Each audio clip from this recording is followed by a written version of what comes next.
Si jamais vous voulez vous lancer dans l'aventure Star Citizen, n'hésitez pas à utiliser mon referral code qui est affiché à l'écran.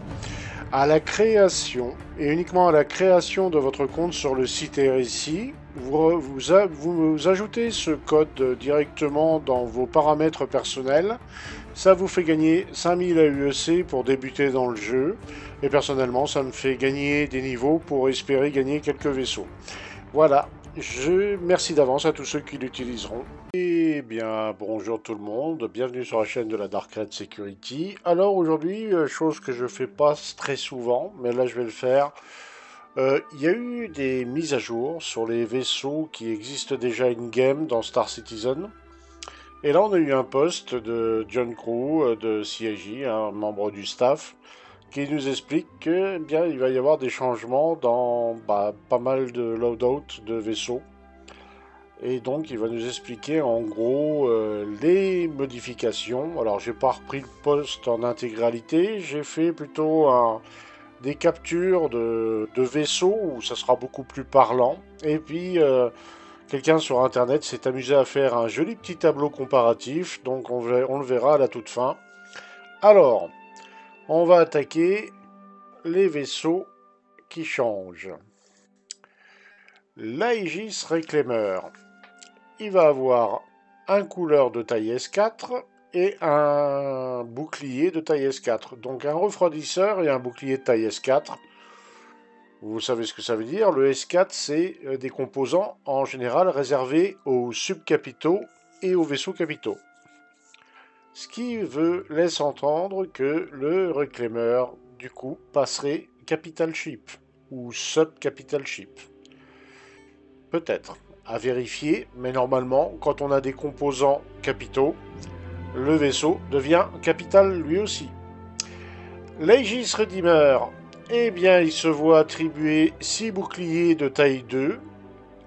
Et les tourelles manuelles se voient équipées de 2 armes de taille 4. Ça va pas faire plaisir à certains, ça. L'Aegis Vanguard, eh bien, il reçoit un power plant, alors qu'il en avait normalement 2. Sauf pour le Sentinelle, qui lui va avoir un médium, donc un taille 2, et un taille 1. L'Anvil Karak va avoir 2 power plants de taille large, donc de taille S3. Ça va faire encore des frais sur mon vaisseau, ça. L'Anvil Gladiator. Alors, il reçoit un power plant de taille S2 et un bouclier de taille S2. Alors qu'avant, il était en taille 1. Les points d'attache pour les missiles sont tous en taille S4 et tous les points d'attache pour les armes du vaisseau sont en taille S4 également. De mémoire, je crois que c'est un up. On regardera dans le tableau, mais il me semble que c'est un up. L'Hurricane, il se retrouve avec 2 power plants, 2 générateurs en taille S1. Ah, là par contre, je crois que c'est un... Ouais, il prend une claque, le Hurricane. L'Anvil Valkyrie, 4 boucliers de taille 2. Et les tourelles télécommandées qui sont sur les ailes, normalement il y avait 2 tailles 3, et bien là, 2 tailles 4. Ce qui augmente quand même sensiblement la puissance de feu de la Valkyrie. Le petit MPUV 1C et 1P, donc le transporteur cargo et le transporteur de personnel, se retrouvent avec des power plants qu'on retrouve sur un Cyclone ou un Tank Nova par exemple. En même temps, il n'a pas de Quantum Drive, ça peut s'expliquer pour ça. L'Argomol se retrouve avec un bouclier de taille 3. Plutôt pas mal.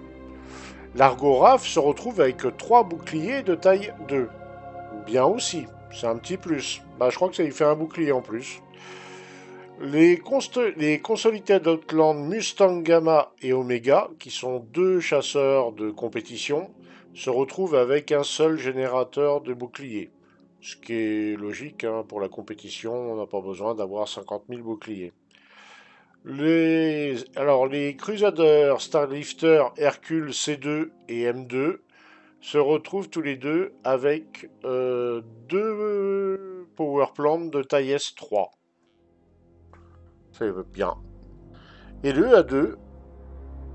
A2 se retrouve avec 3 boucliers S3. Donc un bouclier de plus que le C2 et le M2. Bah, pour un bombardier, c'est pas mal, hein, on va dire. 3 boucliers de taille S3, ouais, ça va lui conférer une bonne résistance, mine de rien. Surtout aux attaques laser.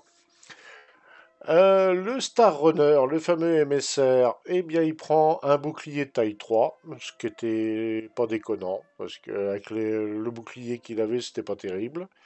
Le Caterpillar, le Drake Caterpillar se retrouve avec 3 boucliers S3. Ça, c'est un gros gap là pour lui là. 3 boucliers, ouais, ça commence à être intéressant là.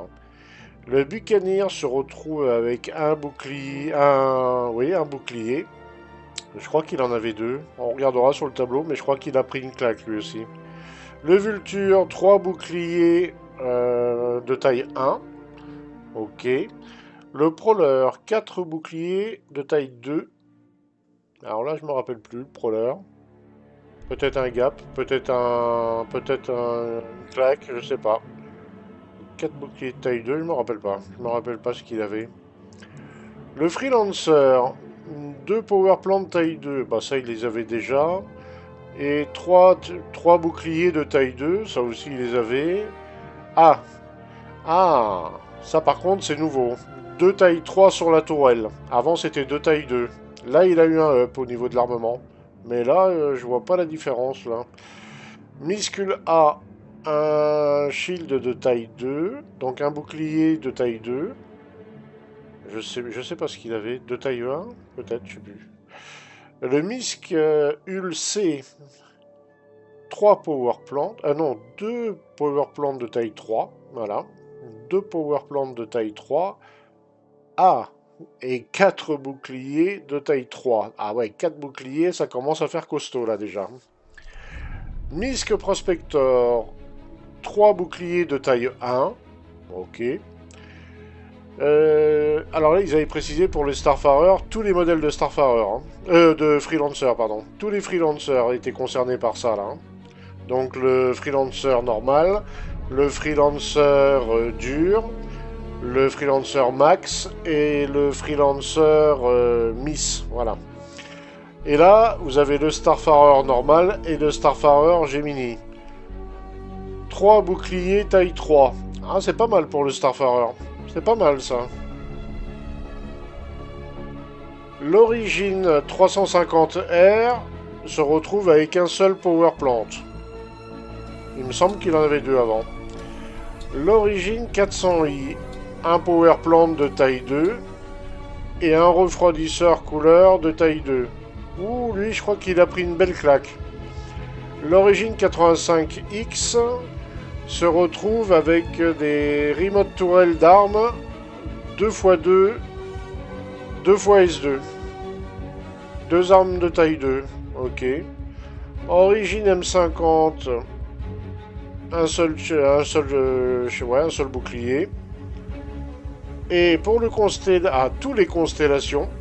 Donc le constellation Phoenix, le constellation Aquila, l'Andromeda et le Taurus.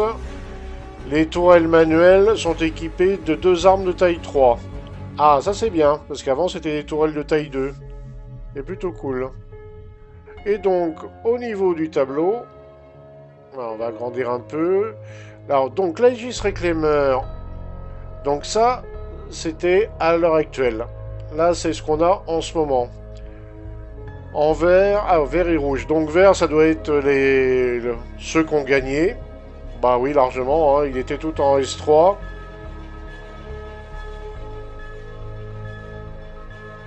Ah ouais, quand même. Avec un seul S4, il est plus fort que de 3 S3. Ah ouais, quand même. Le Redeemer, ah bah lui, il prend une claque partout. Le Vanguard, ouais, il prend une claque aussi. Le Karak, eh ben, il y gagne. Le Gladiator, il y gagne partout. Ah, l'Hurricane, il y perd. La Valkyrie, il gagne. L'Argo, il perd. Le Moll, l'Argo Moll, il gagne. Le Raft, il y gagne. Les deux Consolidated Outland, Mustang Gamma et Omega, ils y perdent. En même temps, ils y perdent. C'est des vaisseaux de compète. À la limite, même s'ils n'ont pas de shield, c'est pas très grave, quoi. Crusader C2 et M2, ils y gagnent. Le A2, il y gagne. Ah bah oui, un troisième bouclier. Le Star Runner, oui, largement. Le Caterpillar, oui, il avait que deux tailles 3. Et bien là, maintenant, il en a 3. Le Buccaneer, ah voilà, le Buccaneer, il perd un bouclier, ouais. Ah, c'est ballot. Le Drake, bah, il gagne un bouclier aussi. L'Esperia Prowler. Ah ouais, gros gap. Il gagne, il double ses boucliers, lui. Le Freelancer, ah bah voilà, c'était ça, ouais, ça n'a rien changé, c'est la même chose. Il n'y a que pour les tourelles que ça change, donc il y gagne un peu au niveau des tourelles. Le Miscula, le Miscula, il y gagne aussi, d'accord. Le Ulcé, il y gagne aussi. Le Prospector, il gagne. Le Starfarer, toute catégorie, il y gagne. Le 350R, ah bah ça change rien pour lui. Et l'Origine 400i, ah bah il y perd sur tous les tableaux. Le 85X, la trottinette, là, bah, elle y gagne aussi. Alors, ils ont expliqué qu'ils ont fait ça suite au retour des joueurs. Il y a beaucoup de joueurs qui leur disent tel vaisseau il est bien ou pas bien, ou il y a des trucs qui vont, il y a des trucs qui vont pas. Ça, ils en tiennent compte. Et aussi par rapport au gameplay ingénierie, ils ont regardé ça de près et ils ont dit bah tel vaisseau pourrait avoir peut-être plus de travail à offrir à l'ingénieur si on rajoutait ça. Et pour d'autres vaisseaux, bah, ça serait peut-être plus commode d'en mettre qu'un seul, mais plus gros. Voilà, ils se sont dit, ils se sont concertés. Alors, ils expliquent aussi qu'en fonction de l'évolution dans le jeu, ça peut rechanger assez souvent. Et en effet, ça change très souvent ces données-là. C'est pas la première fois qu'on voit des modifications de loadout, d'équipement, d'items de vaisseaux. Et il va y en avoir d'autres à l'avenir, et certainement sur les mêmes vaisseaux qu'on vient de voir. Voilà.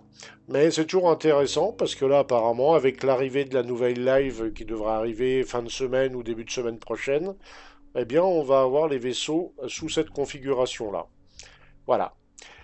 Sur ce, eh bien, je vous souhaite à tous une bonne journée ou une bonne soirée et on se dit à très bientôt dans le verse. Ah, ciao, ciao, ciao, tout le monde.